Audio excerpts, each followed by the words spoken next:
Gold Table World Talk Podcast and Ruffiano TV. We'll be launching this live on YouTube tonight and also on the podcast.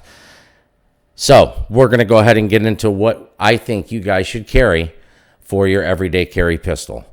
So after this, we'll get to the video.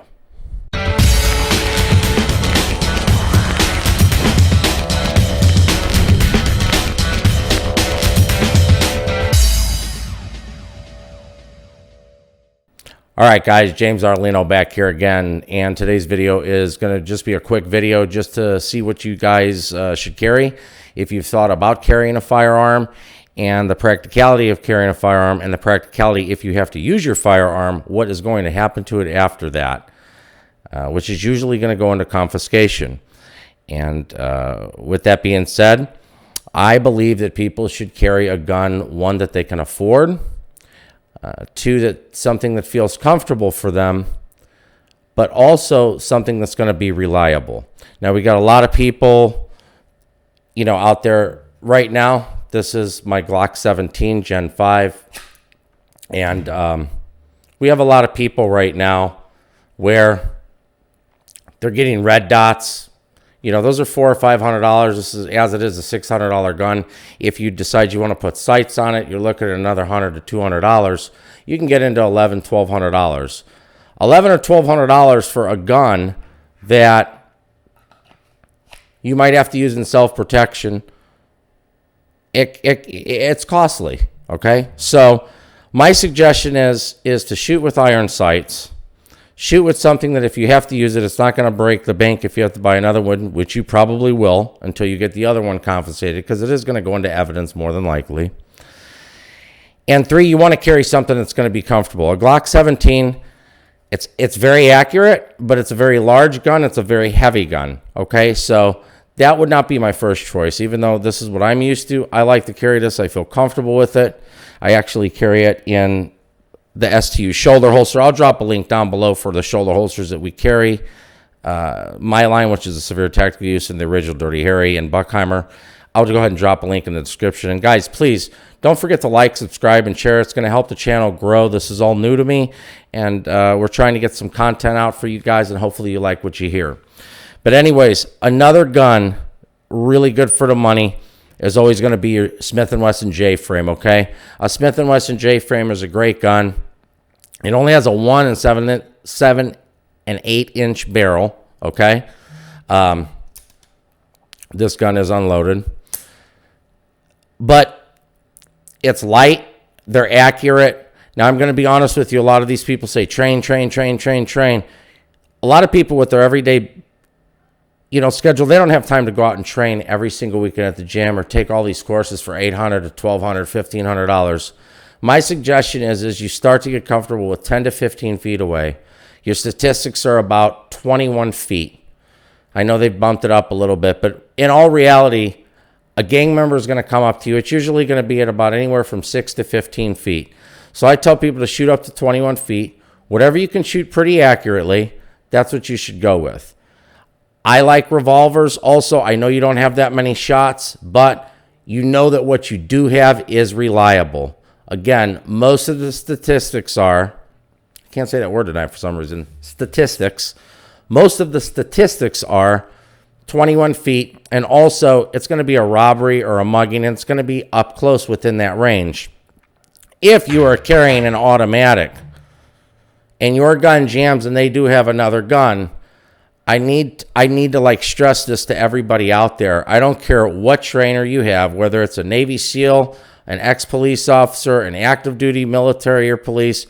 If your gun jams and someone else has a gun and you cannot climb a rope or go under cars or take cover or ride a horse or whatever you're going to do to get out of that situation, you're probably going to end up dead. With that being said, I feel that a Smith & Wesson or a little Colt, they're a little pricey, but you can get a great revolver by Charter Arms, and I think that's a great start right there. Charter Arms is good. Rock Island Armory's got some good, $250 you can get new and used, and I think that's a great way. It's always going to work. It's never going to fail you. I think it's a great gun to start with, and you'll be very, very comfortable. It's chambered in 38 special, the Smith & Wesson J frames. Most of them. With that being said, we're going to go on to the next gun. I don't want this video to, drag out and take too long. One of my personal carries, another one, and I carry these. These are all mine. I also carry a Smith & Wesson Shield. The shorter the barrel, the less accurate it's going to be if you move. So you have to work on that trigger finger. You can't be just yanking that trigger. You got to work on your grip. But in all reality, like I said, you want something that's kind of middle of the road. Now, I do have also here, and this is one of my favorite little pistols, but it's my little Ruger LCP. It's chambered in 380. And I'm getting a lot of people where they're new shooters, and we discuss it. People that order, they're longtime customers or new customers of ours, and they say their wife's just getting into shooting, or their girlfriend's getting into shooting, or their buddy, or whatever. Man or woman, to start out with, I would suggest a 4-inch barrel, maybe like a K-frame or an L-frame revolver to learn your basics on that, and then go up to, your full size or compact or subcompact, automatics, if you will. But with that being said, the shorter the barrel, something like this 380, even though it's a short, that's what that is, 380. It's a short 9mm, right? Okay, but in something this small, you do feel it. So a lot of women buy this gun, or they'll buy an LCR, the Ruger LCR. They'll shoot it once or twice. They're not hardly even going to really hit the target. Bullets are flying past the target.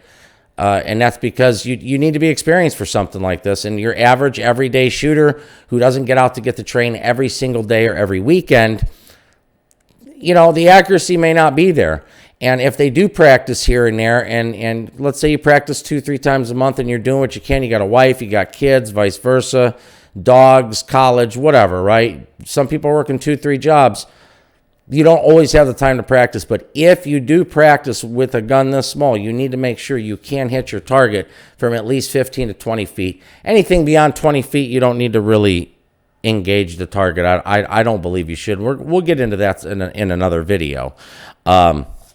But with that being said, guys, I think the best gun you should carry, whether it's in 2022 or 2023, today, tomorrow, next month, whatever it's going to be, I think it needs to be a gun that feels comfortable, one, that doesn't break the bank, two, something that you can afford, something that's not going to break the bank, and something that's going to feel good in your hand. But also, like I said, if you ever have to use it, it might get confiscated. And if it does get confiscated, then you're going to need to be able to buy another one. Again, something affordable that can get taken. It's going to go to evidence. It's not going to come back in the same condition that you had it in.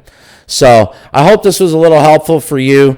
This is the one gun I carry. It's a Smith & Wesson Model 49, probably about 1980, 1982. I apologize if you hear my dog in the background. The other one is my Ruger LCP. Love this little gun. I like it. You can just throw it in a sweatshirt pocket or a jacket pocket. Great gun. I just have like a little sticky holster for that.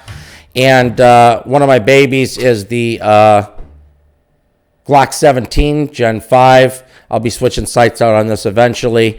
And the other one is the Smith & Wesson Shield. Like I said, you can't always have the same gun. It depends on what you're wearing. So if you're going to stick with something, my suggestion is a little small J-frame revolver is a great start, or something like the Smith & Wesson Shield. That is my pick, what I think people should carry for 2022. Try to stay away from red dots, guys. Red dots it's fun, it looks cool, it's a lot of money. If it gets taken again, it's money being thrown out. There's a possibility they can fail. They usually don't. But for your everyday carry and for new shooters, I strongly suggest you guys get to learn how to shoot on regular sights, iron sights, whatever. But just get out there, practice, and if you do have to use it, only use it at the distance that you're comfortable with at the time. No one's forcing anybody to train, and some people don't have the time to train like that. So just protect yourself and others. They used to say when we started learning how to ride motorcycles in the motorcycle safety class, don't go beyond your means of what you feel comfortable with. If you don't feel comfortable to engage a target, or to even, in some ways, just call the police. That's all you got to do, is call the police. If you don't feel comfortable, don't do it. You're better off calling the police. And that's all I can say. Just practice, and don't always buy what looks cool. Buy what shoots well, what you can shoot good with, and what you feel comfortable with. Go in there, rent some guns, go to a shooting range, borrow some buddies, go shoot and have some fun. Just enjoy it. And whatever you feel comfortable with and what's shooting good, that's what you should buy.